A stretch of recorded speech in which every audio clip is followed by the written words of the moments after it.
Hi, I'm Jason Wilson, member of the Gray Town Council. This is pertaining to the 2019 Gray budget. It is the state of Gray and policies that have worked historically.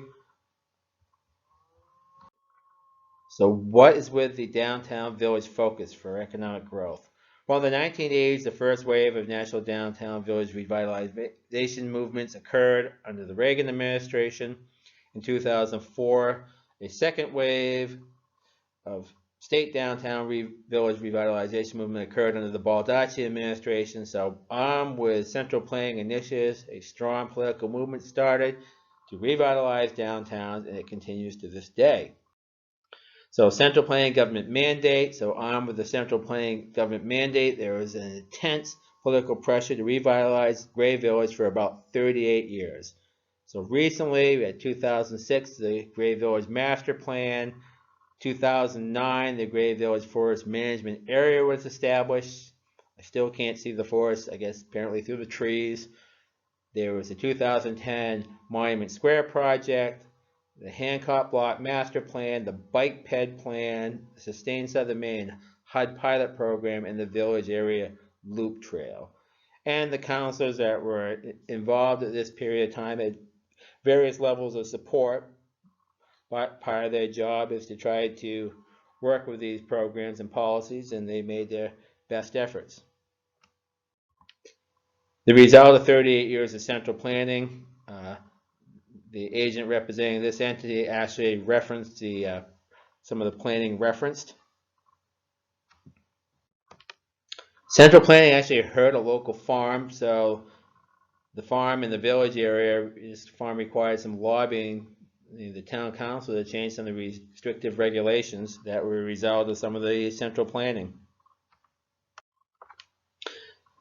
In the 90s and 2000s, it got so bad that a little jingle occurred. It talked about, let me tell you a story about a town called Gray, enough red tape and regulations to keep businesses away, while existing businesses struggle to grow and stay in business, that is, red tape and regulations.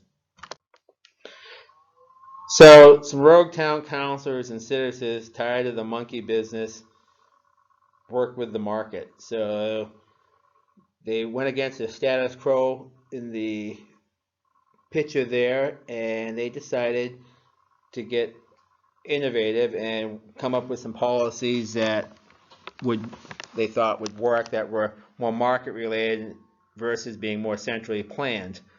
So in 2012, they came up with contract zoning. Then there was an ordinance advisory committee to prove off obsolete ordinances and improve future ordinances. They improved the subdivision housing policy with the sub-D account and open space. And they came up with some impact fees to take the burdens off citizens and put them on the parties that are actually benefiting from projects and services. So essentially, the citizens of Gray were not paying for residential housing developments improvements. If they wanted something in the area, they were going to have to pay for it. And what were the results? Bruns Brothers, contract zone. They're among our top 10 taxpayers and invest in Gray. They revitalized Valley Engineering area. The lumber company, Britain Lumber, was able to branch out using a contract zone. And Cumberland Farms will be the biggest revitalization project in the village in 30 years.